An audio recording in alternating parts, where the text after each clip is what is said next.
Palavras do Santo Evangelho, perdoe os nossos pecados. Vou fazer minha homilia hoje em dois momentos. Atenção, não é 2 pontos, é 2 momentos, é diferente. Primeiro, olhando a liturgia que hoje nos é proposto para nós meditarmos, quero partir do Salmo. A pedra que os pedreiros rejeitaram tornou-se agora a pedra angular. Se reconhece que pedra angular numa construção, pedra principal, é de onde toda a construção começa. Ela determina, ela marca o ângulo de toda a construção. Então, é a pedra principal, a pedra angular. E olha que impressionante, porque o refrão do Salmo diz: a pedra que os pedreiros rejeitaram tornou-se agora a pedra angular. Não precisa fazer muito esforço para a gente perceber para quem está apontando este salmo. Está apontando para Jesus. Como nós ouvimos na primeira leitura. Pedro dizendo: Jesus é a pedra que vós, os construtores, desprezastes, e que se tornou a pedra angular.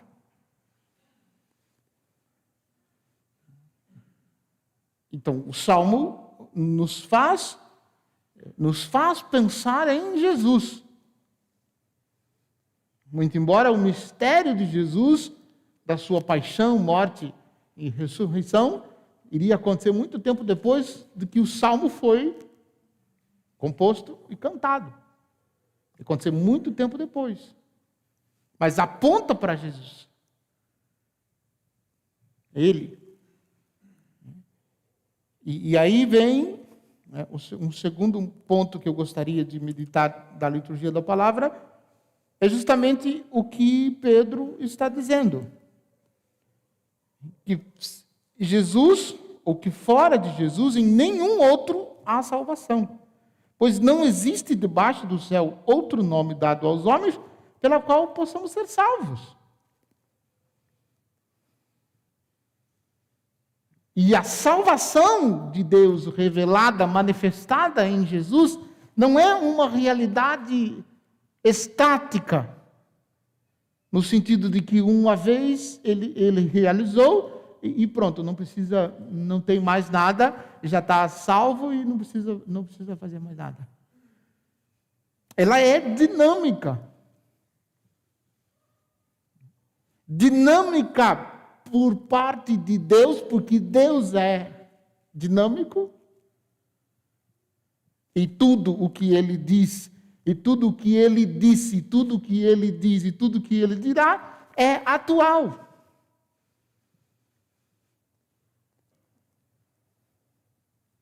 Então, é dinâmica da parte de Deus, e também deve ser da nossa parte.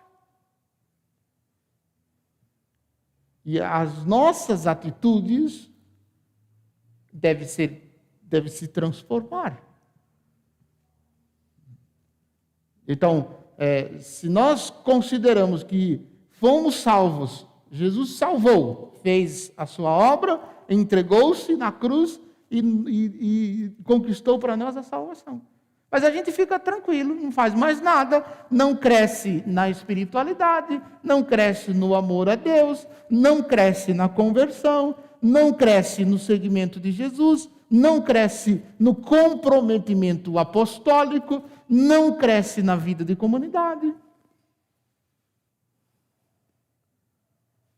Ou pior ainda, vive de qualquer jeito, como se nada disso tivesse acontecido. Pedro nos diz: não existe outro nome pelo qual nós sejamos salvos. E esta salvação de Jesus manifestada na vida de cada um de nós, repito, ela é dinâmica, primeiro, da parte de Deus, porque Deus não é estático, e ela deve ser dinâmica da nossa parte, porque deve produzir frutos de conversão na nossa vida. Conforme nós vamos aderindo e optando no seguimento de Jesus.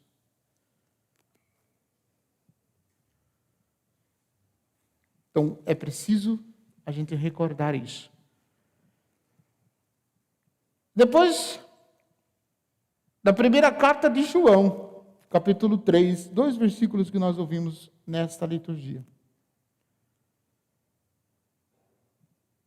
A realidade estupenda de que em Jesus, por Jesus e com Jesus, nós podemos ser chamados filhos de Deus. Isso deve ecoar como uma bomba dentro da gente. Porque nós somos filhos de Deus. E se somos filhos de Deus, nós precisamos nos comportar como tais.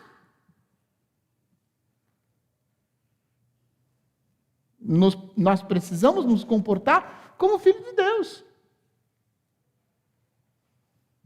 Em certas situações da nossa vida, quando somos atingidos pelo medo, quando somos atingidos pelo desespero, quando somos atingidos pela tristeza, quando somos atingidos pelos sofrimentos, como enfrentamos algum tipo de dificuldade, nós precisamos nos recordar, nestes momentos, nós somos filhos de Deus. E se somos filhos de Deus, nós iremos passar por isso. Porque Deus não vai nunca nos abandonar. Mas parece que de vez em quando a gente esquece disso. Parece que de vez em quando a gente não se lembra desta realidade. E aí, quando começa a passar as situações difíceis, começa a bater um certo desespero, algumas atitudes que lembram a atitude de quem não tem fé. Mas é um grande presente de amor o Pai nos deu, de sermos chamados filhos de Deus. E nós o somos. O mundo não nos conhece, é porque não conheceu o Pai. Caríssimo, desde já somos filhos de Deus. Mas nem sequer se manifestou o que seremos.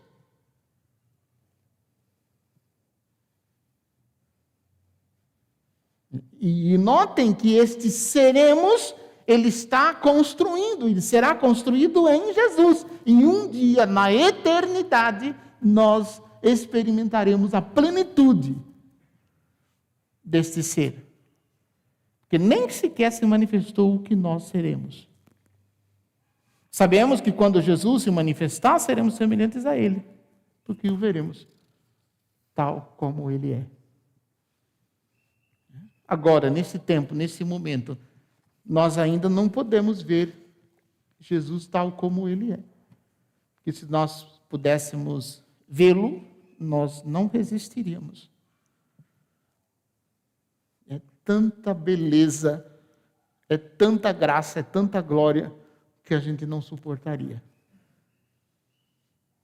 Então, Deus permite que a gente vá se preparando pouquinho,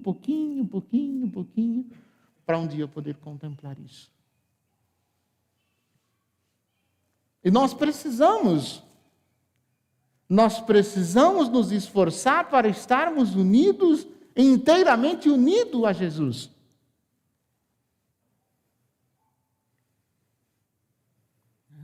Inteiramente unidos a Jesus. Nos identificarmos com Ele.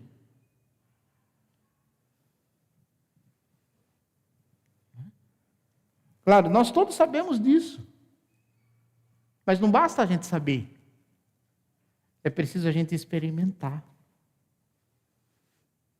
Preciso de a gente deixar Jesus entrar na vida da gente e remexer de tal maneira, bagunçar de tal maneira a nossa vida, que nós não tenhamos outra saída a não ser segui-lo, a não ser tornar discípulo dele. Mas é preciso que a gente tenha coragem de deixar que ele mexa. Porque existem áreas da nossa vida que a gente não quer que ele mexa. A gente quer deixar quietinho lá. Existem situações que a gente não quer mexer. Porque vai doer, porque vai recordar coisas doloridas, porque vai trazer lembranças que nós não queremos reviver. Mas às vezes ele quer mexer para poder curar. Então é preciso a gente deixar e fazer essa experiência, aproximar-se, aproximar com a oração, aproximar com penitência, aproximar com uma conversão, aproximar pela confissão e mudar de fato, de dentro para fora, o coração, para que nos treine, para que um dia a gente possa viver isso em plenitude lá no céu. Quando ele se revelar, nós o veremos tal como ele é. No momento, nós somos filhos de Deus. E isso já é o bastante. Isso já é uma graça tremenda. Pois bem, primeiro momento. O segundo momento, uma meditação sobre o pastor. Eu sou o bom pastor. O bom pastor dá a vida por suas ovelhas. O mercenário que não é pastor e não é dono das ovelhas. Muitos de nós sabemos recitá-lo de cor. Sem necessidade de olhar em texto nenhum. Mas repito, saber é uma coisa. E experimentar é outra coisa. Totalmente diferente. O conhecimento que nós adquirimos daquilo que nós experimentamos é muito mais profundo e nada e ninguém roubará de nós. Então é preciso, de novo, fazer a experiência. Também me faz recordar de uma lamentação do próprio Deus para com aqueles que Deus constituiu pastores do seu povo. No Antigo Testamento, o profeta Ezequiel, capítulo 34, selecionei alguns versículos. 34, versículo 2. Ai dos pastores de Israel, que se apacentam a si mesmos.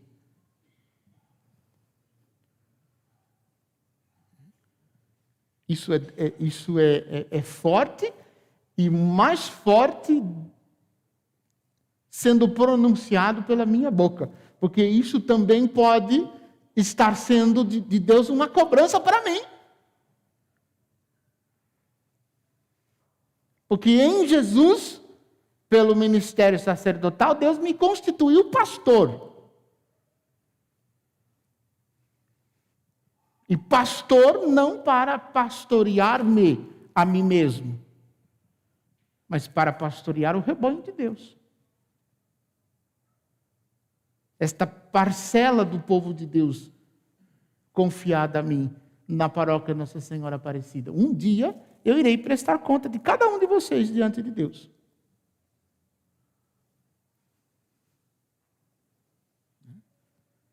E pensar nisso me faz tremer. Treme tudo aqui. Treme as pernas, treme tudo.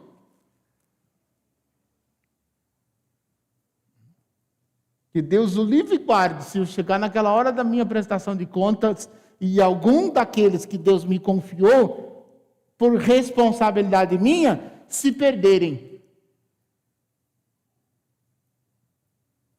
Se perderem, você sabe o que eu quero dizer. Se perderem, né? Não precisa dizer com todas as letras. Por isso me faz tremer quando ouço essa expressão e a reclamação de Deus para com os profetas no Antigo Testamento. Pastores do Antigo Testamento. Depois, mais adiante, no versículo 10, capítulo 34, de Ezequiel: vou reclamar deles as minhas ovelhas e lhes caçar o ofício de pastor. Vou reclamar deles as minhas ovelhas e lhes caçar o ofício de pastor. Os pastores não mais irão apacentar-se a si mesmos. Resgatarei as minhas ovelhas de sua boca e não mais lhes servirão de alimento.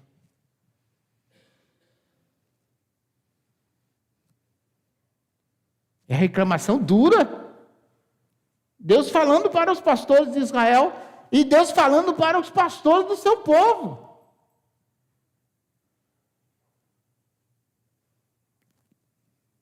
Eu brinquei semana passada aqui. Eu brinquei, mas foi sério. Eu disse semana passada que eu tinha sonhado que a polícia tinha aparecido aqui na igreja para me prender. Era só um sonho.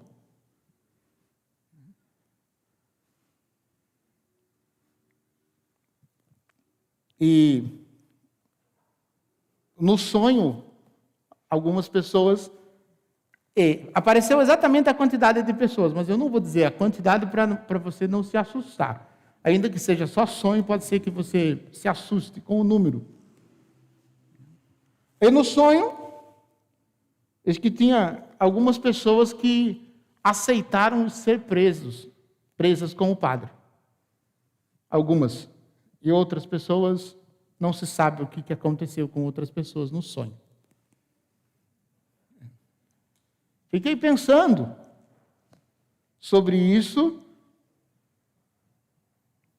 e me pus em oração, me pus a rezar.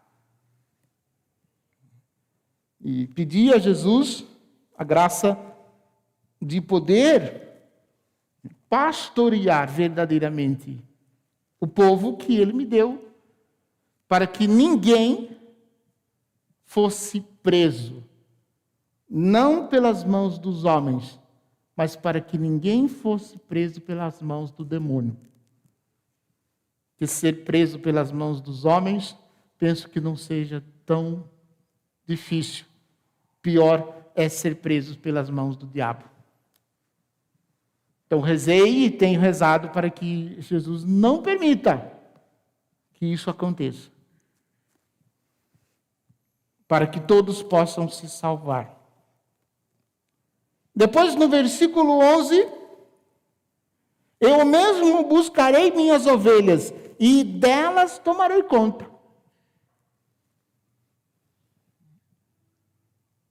Isso porque os pastores, aqueles que Deus confiou para cuidar do seu povo, não estavam cuidando. E Deus disse: eu mesmo vou cuidar das minhas ovelhas. Deus fez isso e Deus faz isso com todos nós.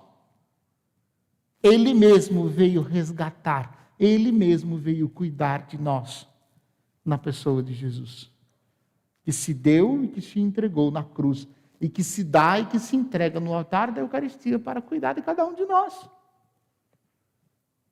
Como pastor, cuida de suas ovelhas, com todo o carinho.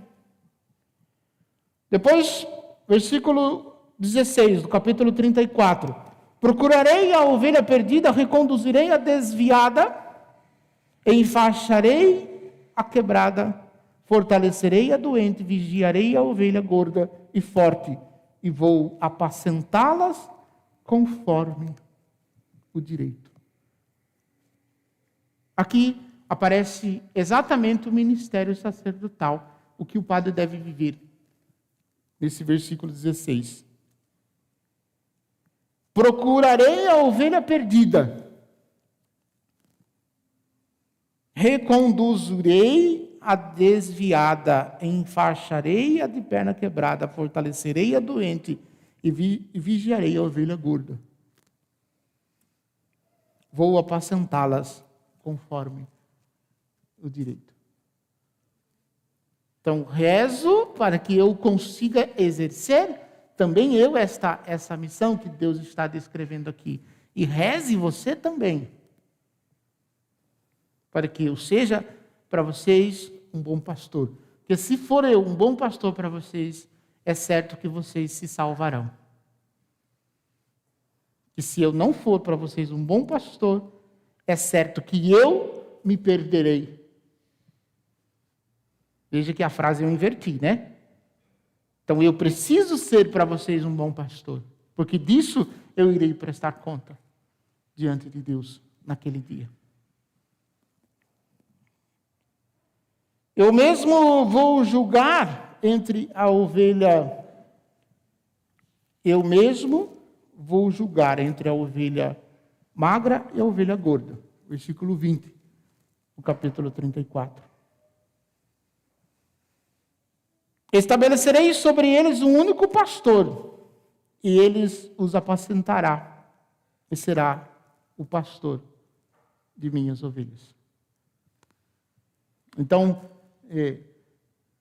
dada a manifestação de Deus para com os pastores de Israel, este texto nos faz perceber que nós temos pastores, alguém que Deus enviou para cuidar de nós, e nós também nos tornamos pastores, porque também temos que cuidar de outros, também temos que cuidar de outras pessoas, para que o lobo não as ataque.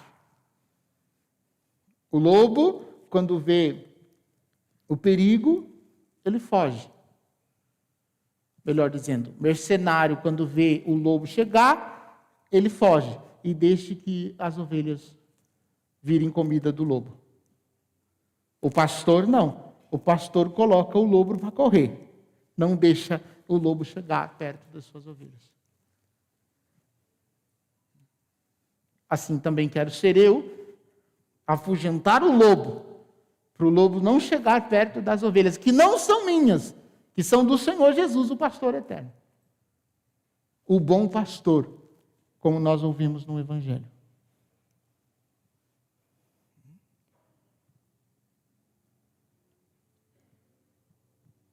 O pastor entra pela porta. Quem, porém, entra pela porta é o pastor das ovelhas. O mercenário, o ladrão, ele não entra pela porta. Eu sou a porta, quem entrar por mim será salvo. Entrará, sairá e encontrará pastagem.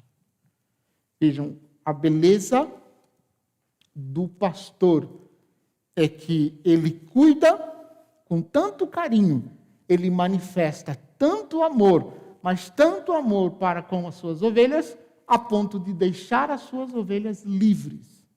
Se quiserem sair do redil e pastar em outros campos, poderá sair livremente.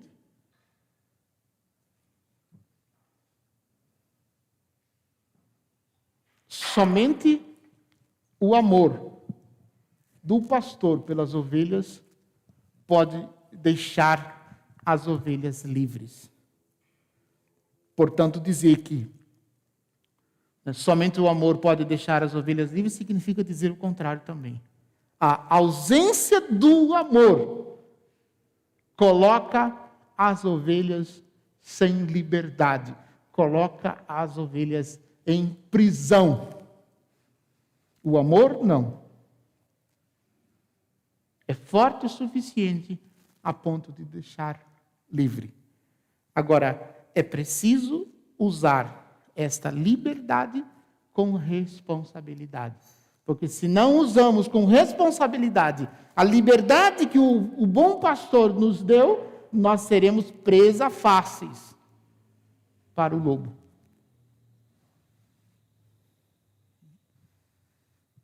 Porque ao sair de longe do pastor, na tentativa de viver a liberdade, é o momento em que a ovelha estará frágil e suscetível ao ataque do lobo. E se, de livre e espontânea vontade, tomou a decisão de ir para longe do pastor, o pastor deixou livre para ir. Agora, se não soube usar a liberdade, depois não adianta gritar com medo do lobo. Isso vale para a nossa vida no sentido de conversão. Se nós fizermos escolha errada, se nós não escolhemos por aquilo que é de Deus, se optamos livremente por fazer coisas diferentes daquilo que Deus nos mandou, achando que nós poderíamos gozar da liberdade, quando as dificuldades aparecerem, quando as situações difíceis aparecerem, daí a gente vai correr e vai gritar: socorro, me salve.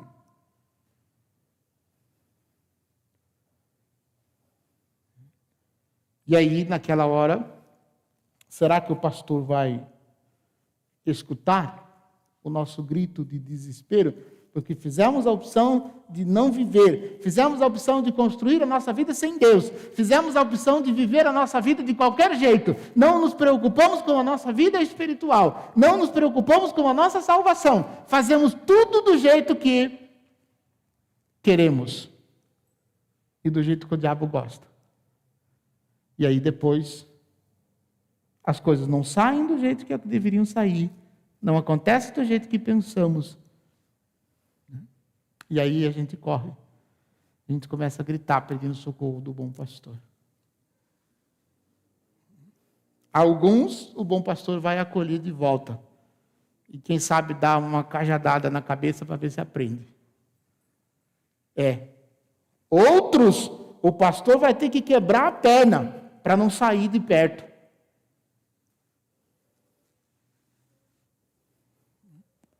Então você não queira levar uma cajadada na cabeça e nem queira que as suas pernas sejam quebradas.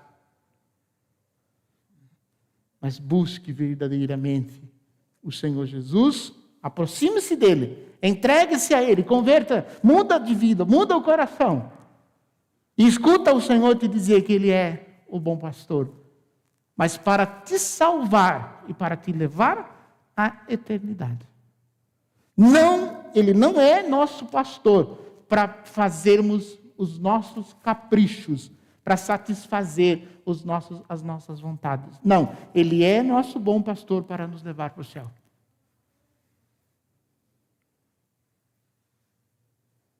E eu digo isso dizendo para você, mas é muito mais para mim do que para você.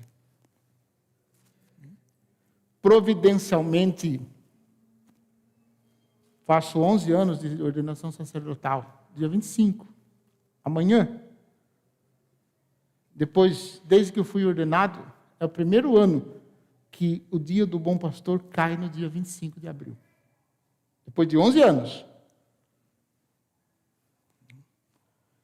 Por isso, então, eu sei e assumo a responsabilidade do que eu estou dizendo. Porque hoje, especialmente nessa data, para mim, o que estou dizendo tem um significado muito mais profundo. A ponto de eu trazer para mim essa responsabilidade.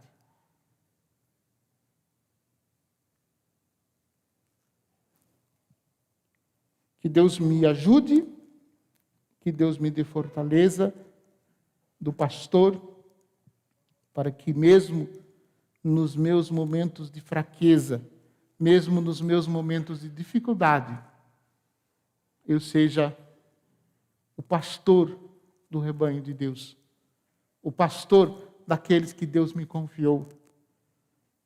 E ser pastor significa que eu tenha coragem de fazer nada mais e nada menos de que dar a minha vida para resgatar a vida de todos vocês. E que um dia eu possa contemplar a alegria do céu, com a certeza de que todos vocês estarão lá, na eternidade, contemplando Deus face a face. Que Deus me ajude e você continue rezando por mim.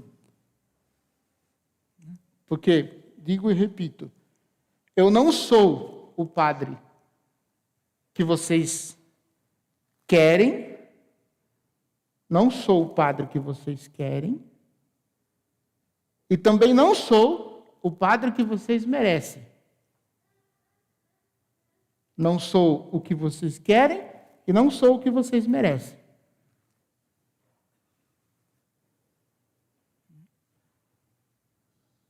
Mas eu sou o padre que vocês precisam.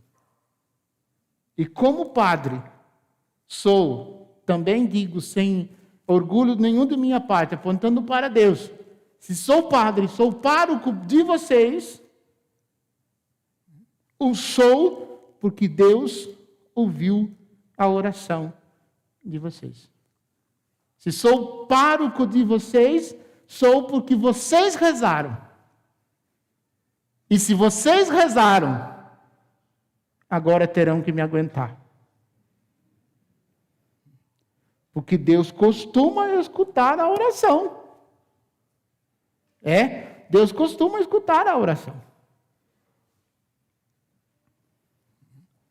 E aqui quero entregar a minha vida nas mãos de Jesus, para poder fazer nada mais e nada menos do que tudo aquilo que eu puder fazer para resgatar, conduzir, guiar, fortalecer e orientar o povo que é dele, o povo que ele chamou para si, e um dia poder, na eternidade, vê-los contemplar Deus face a face.